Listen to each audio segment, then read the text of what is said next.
আসসালামু আলাইকুম। আমি জেসমিন ক্যাফ অ্যান্ড ব্লগস থেকে নতুন ভিডিও দেখার আবারও আমন্ত্রণ জানাচ্ছি। আজকে করে দেখাবো সিমাইয়ের বরফি। সিমাইয়ের বরফিটা খুবই মজাদার একটি হালুয়া, আর এটাকে আমি বরফি আকারে করেছি। আপনারা দেখে নিন কিভাবে আমি এই হালুয়াটি তৈরি করছি। ভিডিও ভালো লাগলে লাইক কমেন্ট শেয়ার করবেন, আমার পাশে থাকবেন, আমাকে এগিয়ে যেতে সহযোগিতা করবেন। যারা এখনও লাইক দেন নাই, আমার ভিডিওটি লাইক দিয়ে দেখা শুরু করবেন। দারুণ একটি রেসিপি নিয়ে আসছি, আশা করব প্রত্যেকেরই ভালো লাগবে। চলে যাচ্ছি মূল পর্বে। এখানে আমি একটা সেমাইয়ের প্যাকেট নিয়েছি। এই প্যাকেটটা আমরা সবাই চিনি, পাকিস্তানি প্যাকেট। এটা ভার্মিচিলি প্যাকেট যেটা আছে সেমাইয়ের, এই যে দেখতে পাচ্ছেন। তো এই প্যাকেটের এক প্যাকেট সেমাই দিয়ে আজকে আমি এটা রান্না করব। প্রথমে আমি প্যাকেটের ভিতরে সেমাইগুলোকে ভেঙে নিচ্ছি। আর সেমাইগুলো প্যাকেটের ভিতরে ভেঙে নিলে একটু সুবিধা হয়, তাতে করে চারিদিকে ছড়িয়ে পড়ে না। আর এটাকে একটু বেশি করেই ভাঙতে হবে, অর্থাৎ একটু ছোট ছোট করতে হবে ভেঙে। তো আমি প্যাকেটের ভিতর থেকে ভেঙে এনে আপনাদেরকে দেখাচ্ছি। এখন কেটে আমি দেখাবো এই যে কী সাইজের করেছি। আমি হাত দিয়ে আরও একটু গুঁড়ো করে নিব। এটা যত ছোট হবে তত কিন্তু ভালো হবে।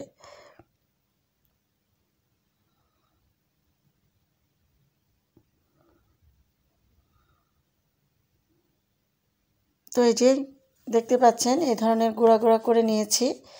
এখন চুলায় একটা ফ্রাই প্যান দিয়েছি, আর এখানে আমি 1/3 কাপ ঘি নিয়েছি। প্রথমে আমি পরিমাপ মতো ঘিটা দিয়ে দিলাম।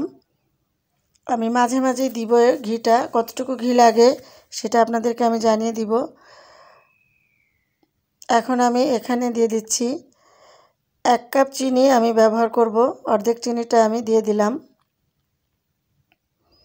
1 কাপের অর্ধেক চিনি আমি দিয়ে দিলাম। দিয়ে চিনিটাকে একটু ঘিয়ের সাথে মেল্ট করে নিচ্ছি। চুলার জালটা কিন্তু মিডিয়াম টু লোতে রেখেছি। চুলার জাল হাইতে দিবেন না, তাহলে কিন্তু পুড়ে যাবে। এই পর্যায়ে আমি সেমাইগুলো দিয়ে দিচ্ছি। সেমাইগুলো দিয়ে আবারও খুব ভালো করে নেড়েচেড়ে চিনি আর ঘিয়ের সাথে মিশিয়ে নিচ্ছি। প্রিয় দর্শক, আপনি যদি আমার চ্যানেলে নতুন হয়ে থাকেন, আমার রেসিপি ভালো লাগলে আমার চ্যানেলটি সাবস্ক্রাইব করার অনুরোধ রইল। পাশে থাকা বেল আইকনটি ক্লিক করে দিবেন, তাতে করে আমি যখনই ভিডিও দিব তখনই আপনি নোটিফিকেশনে পেয়ে যাবেন। যারা ফেসবুক পেজ থেকে আমার ভিডিওটি দেখছেন, ফেসবুক পেজটিকে ফলো করে দেওয়ার অনুরোধ রইল। এখনও যারা লাইক দেন নাই, প্লিজ একটা লাইক দিয়ে দিবেন। কথায় কথায় আমি কিন্তু 3 থেকে 4টা সাদা এলাচ দিয়ে দিয়েছি। দিয়ে আবারও নেড়েচেড়ে একটু ভেজে নিচ্ছি। এখানে আমি আরও একটু ঘি দিয়ে দিচ্ছি, 1 টেবিল চামচ মতো। আর কিছু বাদাম কুচি নিয়েছি। এখানে কাজু বাদাম আছে, আর কাঠবাদাম আছে, আর পেস্তা বাদামও আছে। 3 ধরনের বাদাম আমি কুচি করে নিয়েছি। সেই বাদামগুলা আমি এই ঘিতে সামান্য একটু নেড়েচেড়ে ভেজে নিচ্ছি। এটা আর আলাদা করে ভাজার কোনো প্রয়োজন নাই, যেহেতু সেমাইটা ঘির মধ্যেই ভাজছি, এই জন্য আমি আলাদা করে আর ভাজি নাই। তো এভাবে ভেজে আমি সেমাইয়ের সাথে মিশিয়ে দিচ্ছি।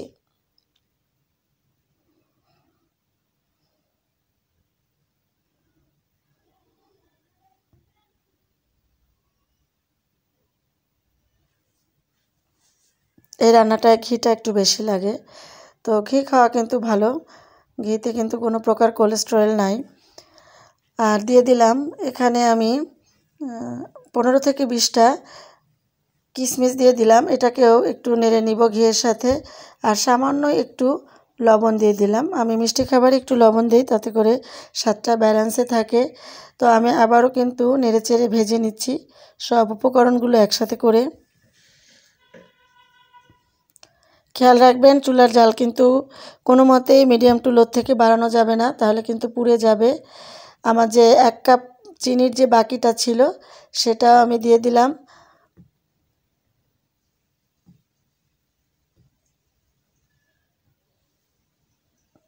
বাকি আর একটু চিনি আছে। টোটাল আমি 1 কাপ চিনি দিব, তো ওই চিনিটাও আমি অ্যাড করে দিব।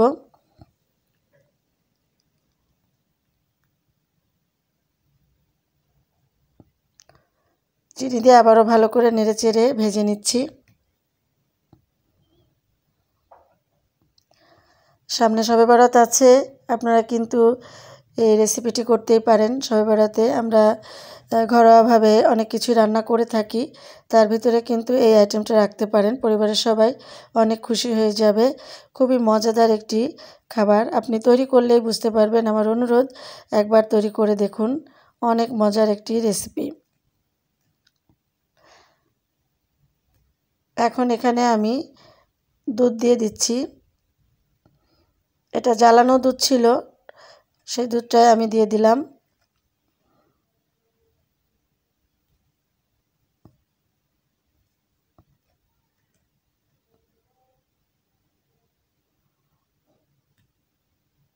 আমি কিন্তু 1 বাটি দুধ দিয়েছি, খেয়াল করেছেন, লিকুইড দুধ।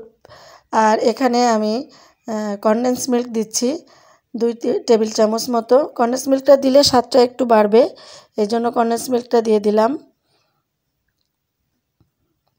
সব উপকরণগুলো আবারও নেড়েচেড়ে নিচ্ছি।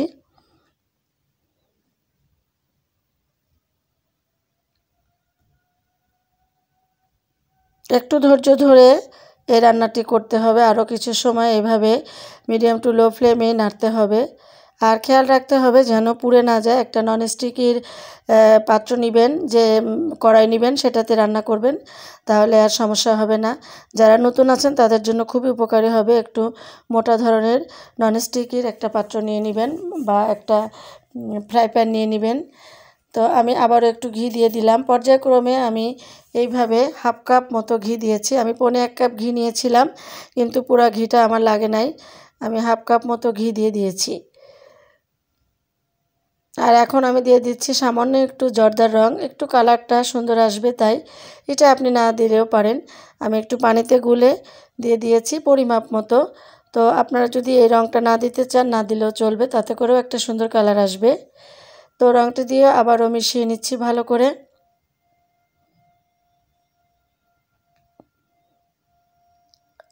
আর কালারটা কি সুন্দর আসছে দেখতেই পাচ্ছেন। আর খাবারটাও কিন্তু অনেক টেস্টি, একবার করেই দেখবেন, আমি বারবার অনুরোধ করছি, অনেক মজা লাগে। তো আমার রান্নাটা কিন্তু হয়ে গিয়েছে, দেখতে পাচ্ছেন খুন্তির সাথে উঠে আসছে। এখন আমি একটা পাত্র নিয়েছি, আর এই পাত্রটাকে আমি একটু ঘি ব্রাশ করে নিচ্ছি। যে পাত্রটা আমি ঢালবো সেটাতে ঘি ব্রাশ করে নিলাম। আর এখন আমি সেমাইটাকে দিয়ে একটু সাইজ করে দিচ্ছি, লেবেল করে দিচ্ছি আর কি। যেহেতু আমি বরফি আকারে কাটবো, এই জন্য একটু লেবেল করে দিচ্ছি। আপনারা চাইলে যে কোনো শেপ গোল গোল করতেও পারেন, বা কোনো কুকি কাটার দিয়েও ডিজাইন করে নিতে পারেন, বা এমনি রেখেও খেতে পারেন। তবে এমনি রেখে খেলে সেক্ষেত্রে একটু জমাট বেঁধে যেতে পারে, এই জন্য বরফি বা আপনারা কুকি কাটার দিয়ে বা আমি যেটা বললাম প্রথমে গোল করে কেটে নিতে পারেন। তো এভাবে আমি সাইজ করে একটু নর্মাল টেম্পারেচারে রেখে ঠান্ডা করে নিয়ে তারপরে ফ্রিজে রেখে দিব 30 মিনিট, তারপরে বের করে আপনাদের সামনে পরিবেশন করব। এখন আমি এটা ফ্যানের নিচে রেখে দিব 10 থেকে 15 মিনিট। তারপরে আমি ফ্রিজে রেখেছিলাম 30 মিনিট মতো, এখন বের করে নিয়ে আসছি। নর্মাল ফ্রিজে রেখেছিলাম। তো আমি কেটে নিচ্ছি, আমি চৌকা শেপে কেটে নিচ্ছি, আপনারা চাইলে বরফি আকারেও কাটতে পারেন।